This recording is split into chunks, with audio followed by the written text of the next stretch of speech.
The arrogance of men is thinking movies are in our control and not the other way around. Let's talk about Godzilla 2014.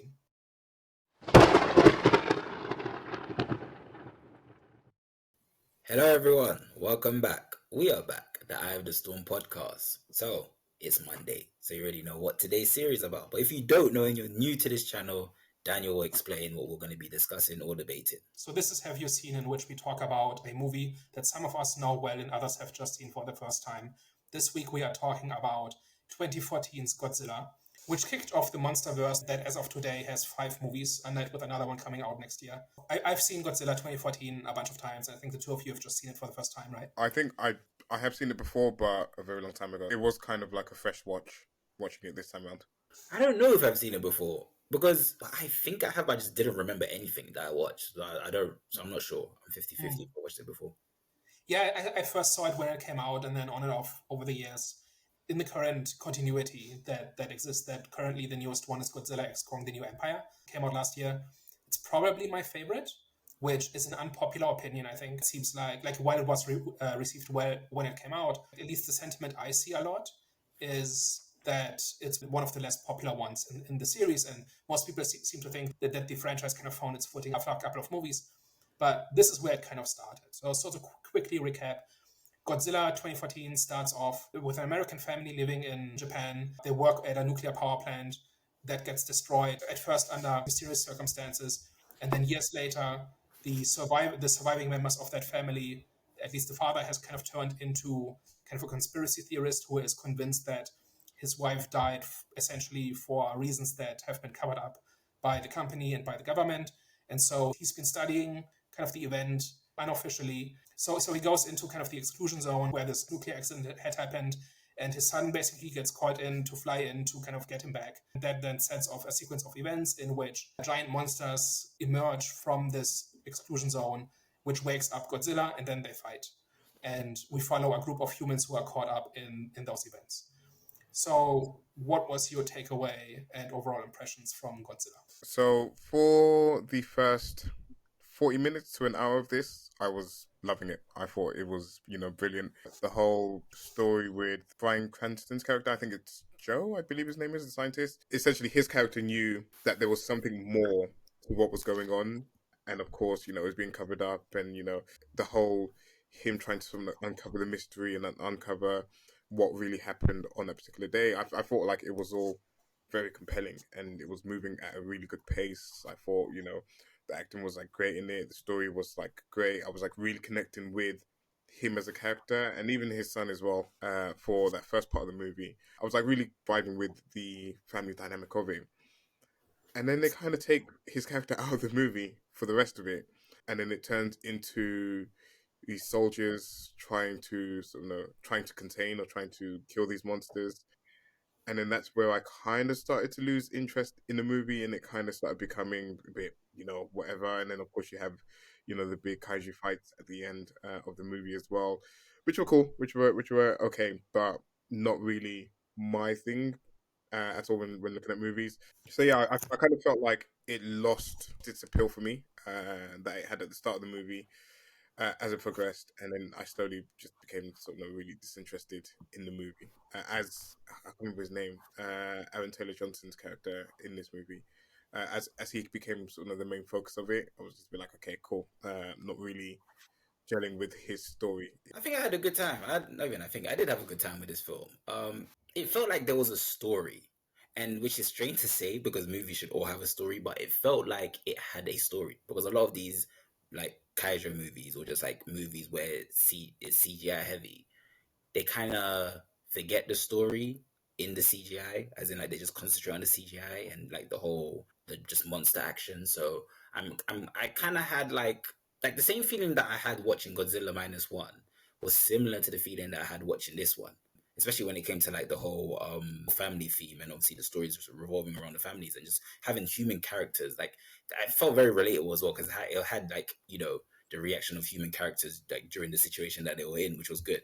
So yeah, overall I had a good time. Especially I think one of my favorite things about the film was the way that they portrayed humanity's relationship with nature in terms of them trying to control it and the consequences it had with them trying to control it. So I think the way that was executed, I think it was executed perfectly, because there was even a scene where once someone in the army, I don't know if he was like a lieutenant or something, when the scientist, I don't know if he's a scientist, I'm not too sure, but he suggested that they just let Godzilla do Godzilla and not intervene, so pretty much letting Godzilla be the protector. And then he was like, no, I can't take the risk. That is such a human thing to say. Like the way that these governments operate, I was like, okay, I can believe that. Do you know what I'm saying? So yeah, that scene there for me was like a pinnacle moment. 'Cause I was like, oh, humans are just always going to be humans, man. Even though I understood where he was coming from, because it is a big risk to take. However, it's like the like it's not even the only, but it's the best option for you to take. Because I was like, that is actually the best option, because you can clearly see that the guns are not working. So yeah, so it's very like most of the weapons that humanity has isn't going to work on Godzilla or the monsters. So I was thinking to myself, yeah, just that moment there was one of my favorite moments. But yeah, overall, I think I had a good time. So one thing that both of you kind of mentioned was that like the role of the human characters, right? And I agree with you, Herbie, that the Bryan Cranston story, right? Joe, the engineer who's obsessed with figuring out what happened in that nuclear power plant where his wife died. That's by far the strongest performance and the most interesting character story, because it's I think the most human, the most emotional, the most grounded.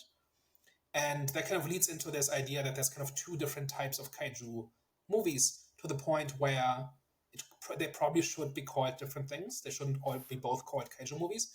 One of them is human focused and the other is monster focused. This and Pacific Rim and Godzilla Minus One, those are very human focused, right? Where the point is a character's journey in the context of a kaiju attack, right? So it's about survival, it's about figuring out what's going on. It's about deciding how and what to do, right?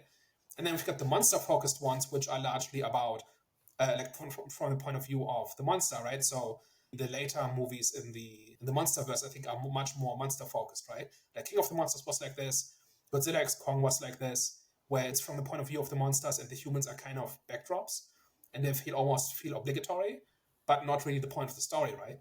So where do you fall on that? Like, which of those two do you like? Do you find more interesting, and why? On my experience with the kaiju movies, the one that I've always enjoyed most were the ones that had the human story to it.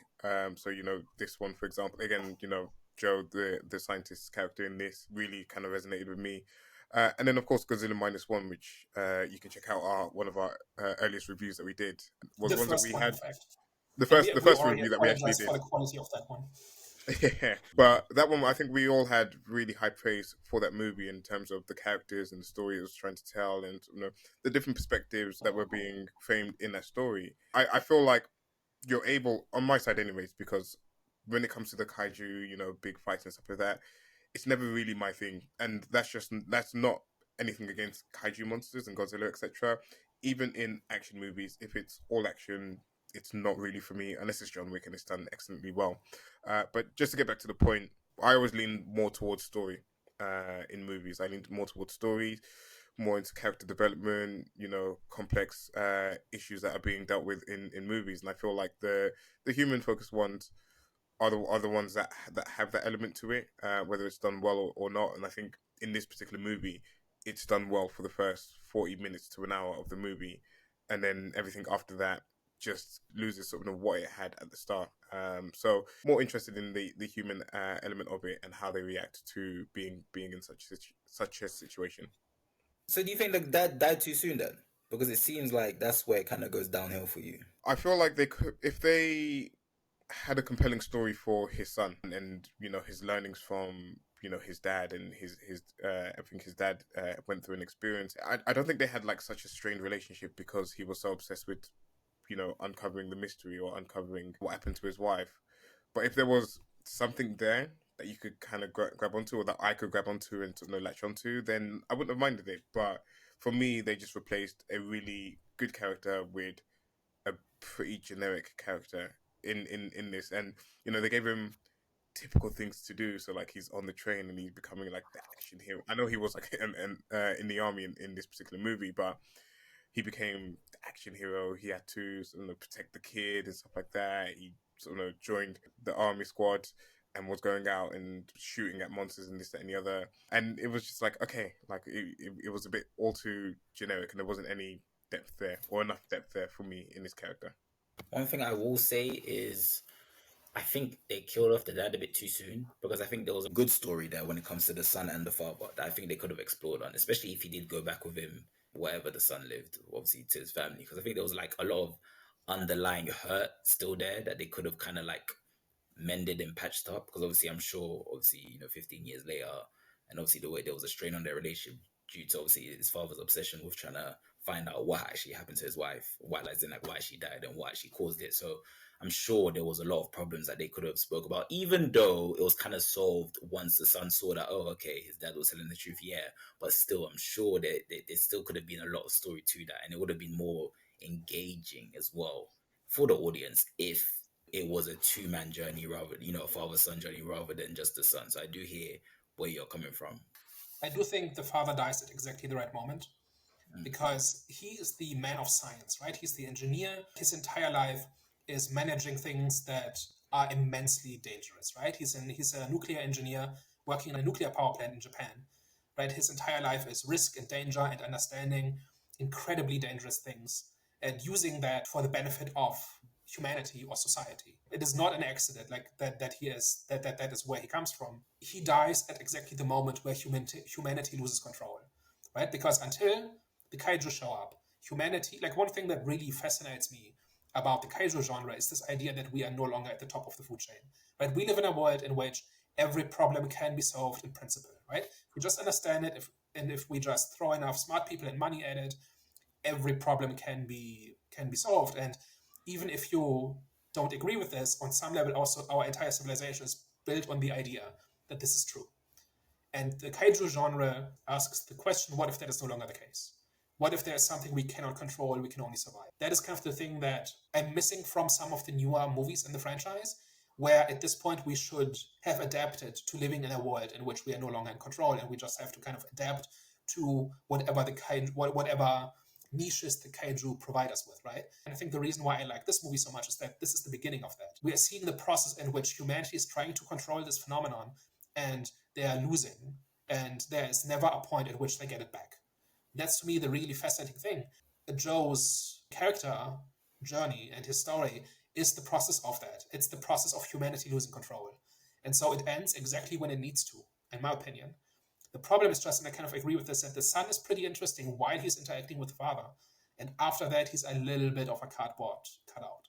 He becomes kind of a witness, right? He becomes kind of the eyes through which we experience like this kaiju rampage. But that's kind of it. In terms of his character, he's basically generic hero guy, right? Who wants to get back to his family. He's instrumental in solving the problem because he's the only one who can defuse the bomb in the end. And he just saves people along the way, right? Like that's pretty generic stuff. And he's inoffensive and he's effective, but he's also not very interesting. But he never gets to the point where he's actually bad. In the later movies, especially, I think it was Godzilla versus Kong, I think it was, or maybe King of the Monsters, the human characters in that are aggressively aggravating. Like I actively want them to go away and I want them to die because they're just that bad. And if we could just get to the monster fights, then at least that would be entertaining. Hard to disagree. Again, like you said, he's not terrible in this, but it's just kind of he's just kind of there. One thing I kind of, and I don't know how they would have done it, because you kind of see the theme of family throughout the movie, with Joe and his son, and then even the two kaijus, I don't know what they're officially called in this The movie. I MUTOs? can't remember. The MUTOs. You've got the male and the female, and I believe the female's pregnant as well, and is trying to mate, etc. And I was going to ask actually, how does kind of like the family theme tie into the kaijus in this? I know, like at the most basic sense, it's a man and a woman, and the woman's pregnant, etc. But how do you kind of see the story kind of like elevated by having that same theme of family within the kaijus as well? And what's the movie trying to say basically? It's like, am I missing something where it's relating also family to the kaijus? Yeah, I'm kind of with you. Like it's an obvious parallel, right? Joe like goes to great lengths to protect and save his family, right? And he fails. Similarly, the male Muto does the same thing, right? He also tries to protect the female, and he is kind of like his mission is to get the eggs to hatch, right? and he plays a role in that, and so does the female, right, when she builds the nest and guards the eggs and so on, right? If there's anything there at all, I think it's more about this is just a universal of life, and these MUTOs are not simply monsters, they're living beings, and we are just in their way. That's how I would look at that. Also, I don't think that was supposed to be the main focus. Definitely was one of them, but I think obviously It's the main... definitely there, right? Yeah, Like yeah, the MUTOs definitely. are not really doing anything evil. They're trying to reproduce, and they're feeding. Yeah, You know, which is not evil. It's just we happen to be in its way, and we happen to be its food. They're not simply destroying stuff just because, right? They're not really rampaging through a city just because they can. They are seeking out like food and a safe place and so on. And I think that's where the main focus was when it comes to the kaijus. It was just pretty much trying to show, like, you know, the consequences of humanity, you know, pretty much the consequences of humanity tampering with the natural order. I do agree there was, like, of course, family was a theme in it, but I think that was more from the human perspective. And they just added the whole, you know, kaiju parallel with, you know, we call them MUTOs or whatever they're called, them, you know, being man and woman. They just did that as a little dessert, just to, you know, as a finishing touch to that theme. I do think it's intentional because It's intentional. Because then the third leg of that is Brody, right? Like their family, they are a family, they have a child, they're trying to survive. They both have professions that ultimately are about serving others, right? He's a soldier, she's a nurse. Like these are all like social professions, right? Like with a social function. This is definitely in the DNA of the movie. I'm just not sure it gets to a point where it says very much other than life happens and people will try to, you know, do what they need to live and to survive. And the military is kind of the same way. We spend a lot of time on the aircraft carrier and with the admiral and with the different soldiers and when they make their plans. And that's basically just like kind of doing the same thing, right? Like they are attacking the threat in order to protect the thing that they care about, right? It's like on a very basic and high level, it's the same thing. And so everybody in this movie, like, and the monarch people are the only exception because they are just there to study the kaiju. And there's nothing like that. They don't really do anything else, and they're just really just there to drop some exposition. But that's about it. And so they are the only ones who don't fit this template. I don't think it doesn't really make a big point. It doesn't really have a big statement about life. It's more like this is what existence is, right? Like on a very primal level, this is what being alive boils down to. And the kaiju are kind of like doing the same thing we are, just on a bigger scale, and there's no negotiating with them. And I think as well, what kind of ties into that and supports it as well is that there isn't really a villain in this movie at all. Like you said, everything in this movie is the natural order. And again, what some of the later movies tend to do, and a lot of modern movies tend to do, is there's an example of this in like WandaVision, for example. And I don't know how many people watched WandaVision, but you have like the Sword Agency, and they purposely make the head of Sword bad just to kind of offset what Wanda was doing in that series, essentially. But in this, they could have easily tried to make the military, you know, that obnoxious character, like in sort of Venom 3, where the military is purposely kind of going against everyone, trying to do the negative thing, and purposely being sort of shown to be in a bad light. Whereas in this movie, everyone is doing what they kind of naturally would be doing. Like you said, the scientists are being scientists. The military are trying to protect in the best way that they know how to. The monsters are just doing what they know as well, and everyone's just trying to survive, and no one's purposely just being bad. And not to say that there isn't any bad characters in real life or whatever, but it just kind of ties into the theme of, you know, things are just in its natural order, and people are behaving in their natural ways, and there's nothing that's forced, there's nothing coerced, there's no, you know, trying to push anything. It's just, this is how things are, and this is how things would play out in this particular situation, essentially. So that's another thing I think the movie does really well. And that's what it feels like to not be at the top of the food chain anymore. Right? This is what life feels like when you're not untouchable, which is kind of our experience, right? One other, like as you were saying this, one thing that popped into my mind is that normally movies like this would blame nuclear weapons, that these kaiju were created or made worse by the nuclear weapons, and that it is our fault essentially because we couldn't help ourselves but build nuclear weapons and test them and use them. And here it's very different, right? Here they are saying the Earth used to be more radioactive, and then as that subsided, the kaiju could no longer exist on the surface, and so they went dormant and underground.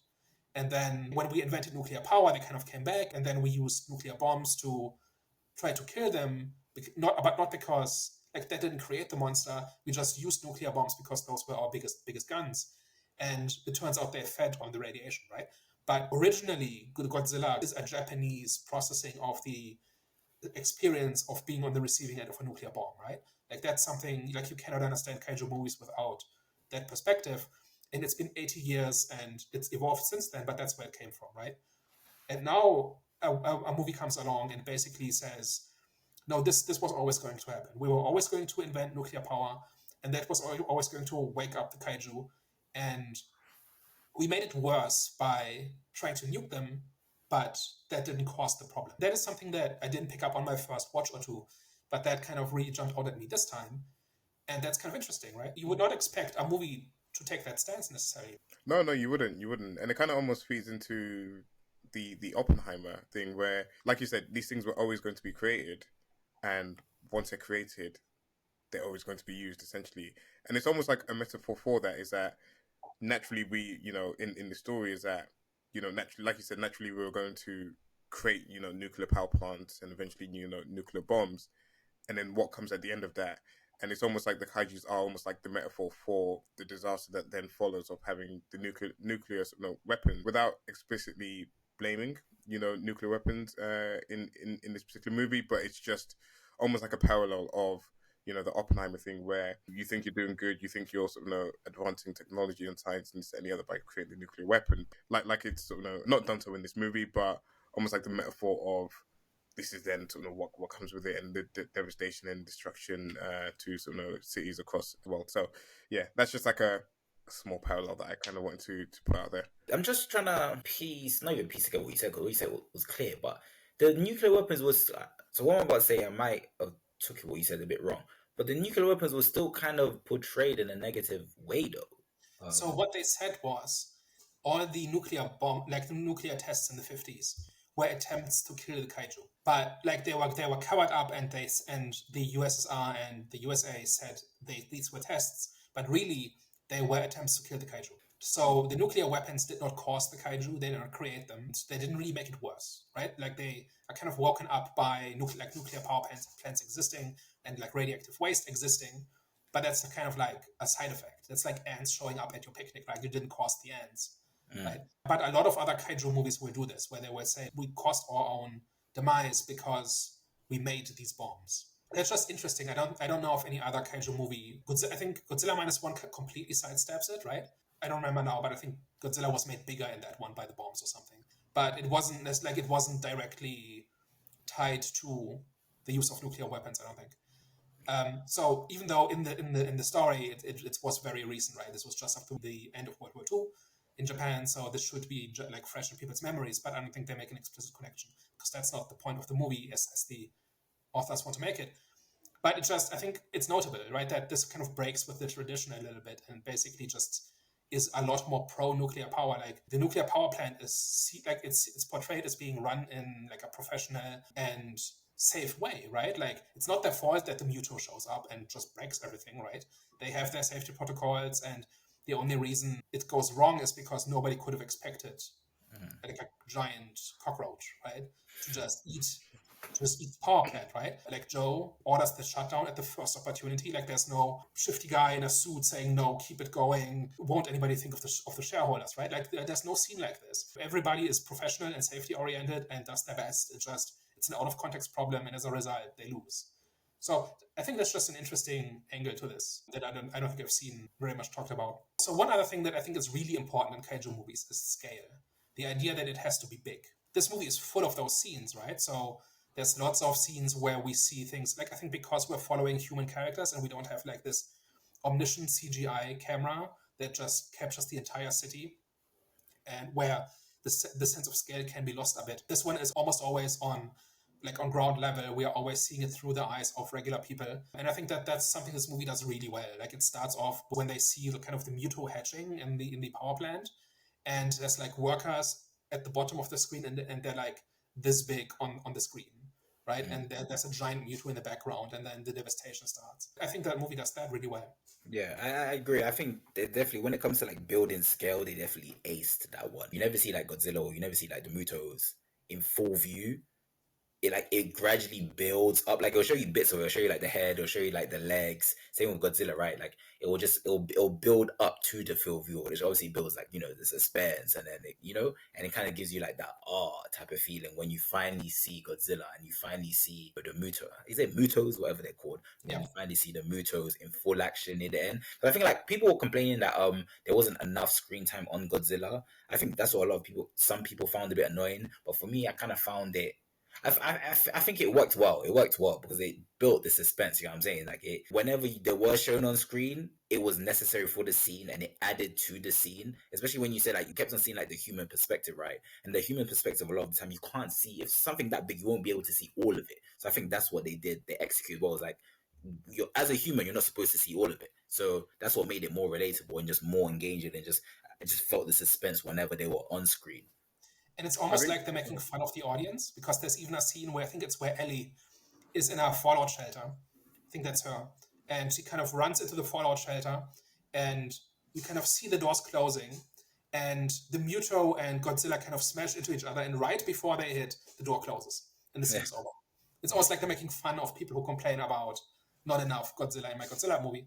Yeah. But yeah, I think we do see quite a bit of Godzilla, but it's not like here's like 20 minutes of Godzilla smashing things, right? It's always like short bursts, and then we switch back to our character.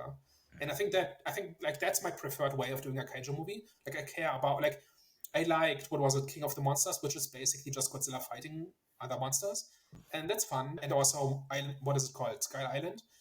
Not my favorite movie. Characters are pretty awful, but it's basically just a theme park ride of here's a cool monster, here's a cool monster, here's a cool location. Right? I can get on board with that kind of movie, but the ones that really get to me, the ones that I'm really interested in and that I find interesting to rewatch, are the ones where we see the impact of kaiju existing on people. They don't even need any special personalities or character arcs. Like, how interesting are characters in disaster movies, right? Somebody trying to survive an earthquake, or like a hurricane or something. They're pretty average people most of the time, but it's about selling us on the desperation and on the fear of not seeing your family again. And there's these scenes in these stadiums converted into FEMA camps and stuff like that. It looks like a disaster movie for a lot of the time, right? Speaking on the scale and the size of the kaijus in this, one scene where I kind of felt the dread for the characters was when they were on the naval boats or the ships, and you could see Godzilla approaching them, and it's like, at any other given point, you would feel so comfortable with, what you have on the boat, the size of it, the weapons that you have on it, etc. But you can have all of that, and then what do you do when you see Godzilla literally just swimming at you? And you can see I don't know what they are, the spikes or its shell or whatever it is, just swimming at you, and you're just helpless. Like, you can't do anything but just stand there. So I think that was one part that the movie did really well, is just making me feel the dread for the characters, making me feel like, damn, there's literally nothing you can do in this situation. But that's got a lot to do with the cinematography as well, though, because that scene was also a highlight for me as well. The way, like, I wasn't expecting, because I didn't know what was going to happen when he was approaching. So the fact that he just went underneath the boat, I was like, it told me a lot. It told me that he's not a threat, number one. He doesn't even care about them. That's how it shows how little humans are when it comes, when it just comes to, like, you keep referring to Daniel, like the food chain. It shows that scene there showed that, okay, he's number one and we are like, no, I think he's number one and we are way below him. And I think for the humans, they realize, damn, we've got no control over what the hell's going on. We've lost control of nature. That scene there was pinnacle for that. But yeah, so I think the cinematography there had a lot to do with kind of like feeling that dread that you were mentioning. When Godzilla destroys stuff, it's never with malice, right? It's always a side effect. Like, there's a point where he comes back to the surface just a little bit too early, and so he just sinks a ship. And he doesn't even notice. Yeah.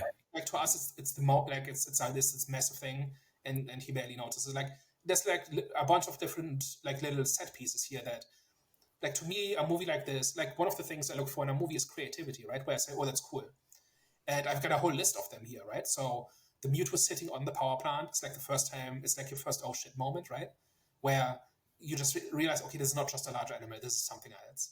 MUTOs building a nest in a city, It's pretty cool. And with the male Mewtwo sitting like on a skyscraper, like a bird sitting on a tree or something. The halo jump is pretty amazing too. Remind me. So in San Francisco, when Godzilla and the Mutos fight, they've basically devastated the city. And so they need to either defuse or extract the nuke because they realize if it goes off where it is, 100,000 people will die because they weren't able to place it where they wanted to. They wanted to place it off the coast and then lure them there, and then that didn't go well. And so now there's a nuke in the middle of San Francisco. There's 100,000 people in the blast radius. And so they do this halo jump, right? So they had a high altitude, low opening, where they jump out of the plane, and they have, I'm not entirely sure what the reason is. It can't just be that it looks cool, but they have these red smoke grenades tied to their ankles.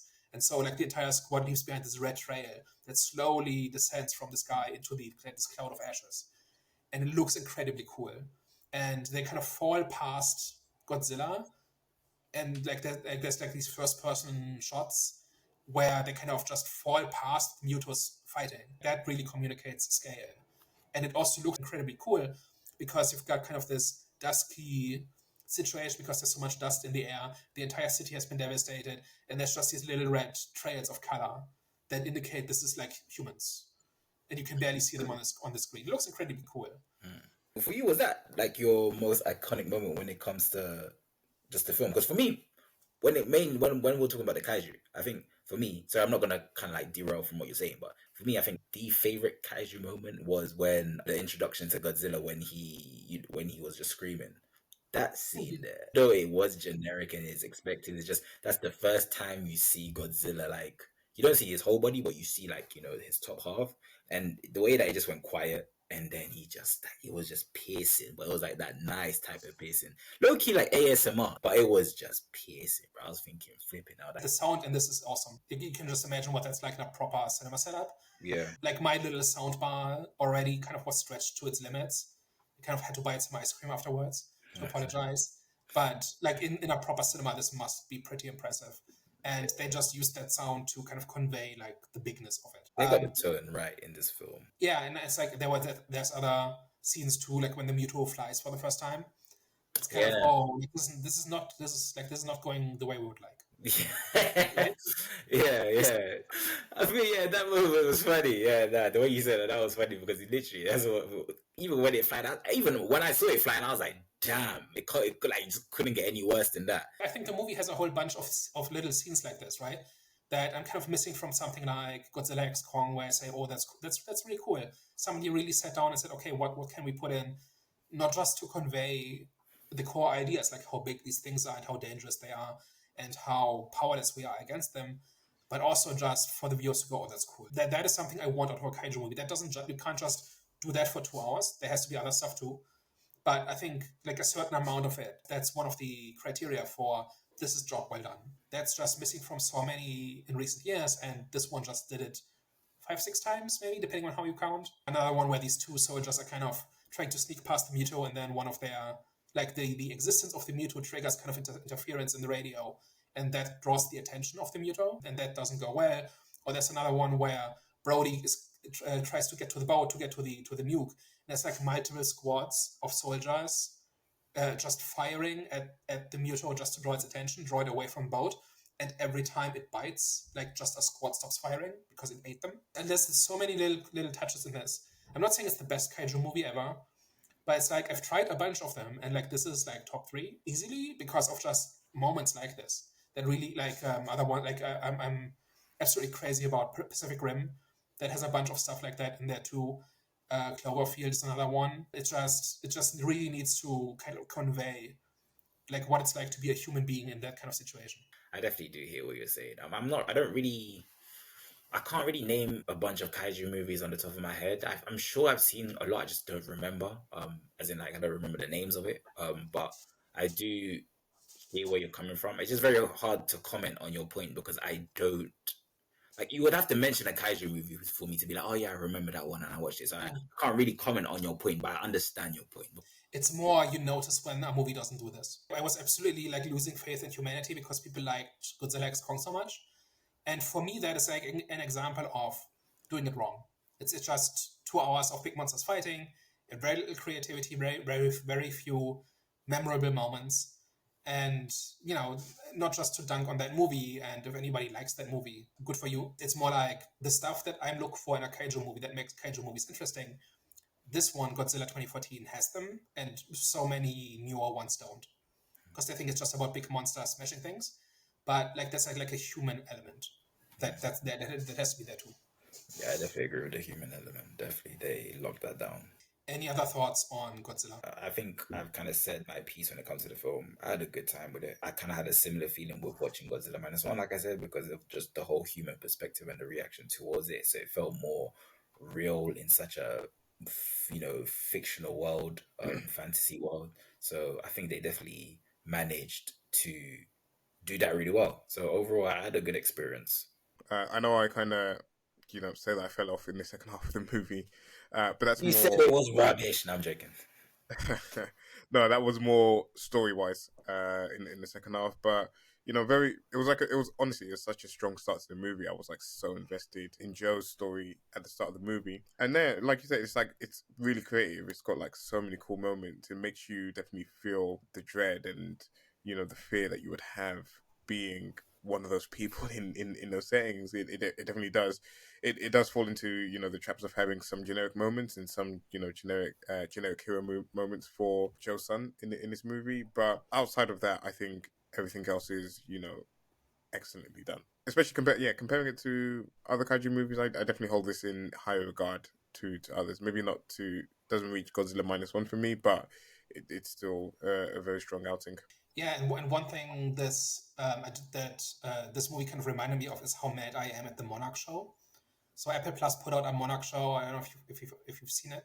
Oh yeah, sorry, I gave up after Yeah. the episode. I checked out after like episode 3. Oh, you made it about 3 times as far as I did. So I watched the first episode, realized what it was about, realized that what people had been saying was true, which is that they put in just enough kaiju stuff to kind of string you along, and then they put in some generic family drama that I have zero interest in, and so I didn't watch past the first episode. I just really want to see a show about Monarch, like what it's like. These movies often focus on the military or on people trying to survive or trying to defeat the kaiju in some way, and I want to see the people who want to study them, the people who are tasked with the idea of we tried to kill them and we can't. So now we either die out or we adapt. And Monarch is charged with helping us adapt, figuring out what needs to be done in order to adapt. I want to see a show about those people, right? Kaiju are a fact of life. They're not a threat. Like, they are a threat, but they're not something we fight. They are something we adapt to, like in a way that allows as many people as possible to live his life as good as possible. I really want to see that show, and I'm a little bit angry that we didn't get that, even though we were promised it. It should be something like in the vein of kind of following on from this movie. The movies after this didn't really craft a world that feels really real, like that really feels like, yes, people have been enduring this for a decade, and it should have changed everything. Human society should have adapted, and we're kind of seeing the beginnings of that here. And I want to see a show in which that happens, or a movie, like a series of movies in which this happens. But a show would allow it to be more episodic and focus on more different people and go into more detail. So that's what I want to see, and I've not found this so far. Like, there's a whole bunch of different Godzilla and other kaiju stuff. Some of it on Netflix. Like, there's a bunch of animated shows on Netflix that kind of tie into this, and it's not what I want. But I feel like the first half of this promises me something that we've never gotten, and that's a bit of a shame. And I don't know that we can ever go back. It doesn't seem like we're ever going to get that. So I'm a little bit upset about that. But yeah, like that's that. Like, at least with this movie, Let's just rely on the Japanese, man. Hopefully they'll release something which. yeah, like, I've seen a few Japanese kaiju movies, and none of them have quite resonated with me. I still want to watch Shin Godzilla, which is essentially from the point of view of the scientists and the government. And it's more of a parody about how dysfunctional Japanese government is, as opposed to anything else. So it's lots of people in boardrooms putting together PowerPoint presentations about how to respond to the crisis. It's that kind of thing. But I want it to be like a survivalist, scientific kind of thing. Anyway, shall we wrap it up? All right, guys. Well, thank you very much for tuning into today's episode. Hopefully you enjoyed what you heard. It didn't really turn into a debate as I thought it was going to be. More of a discussion. Thank you for rocking with us today. If you liked everything that we discussed today, tell a friend. And if you hated and you thought we were talking a bunch of rubbish, tell an enemy. We are the Eye of the Storm podcast. All right, guys, you heard it here first. We'll catch you next week. Au revoir. Ciao. Bye bye.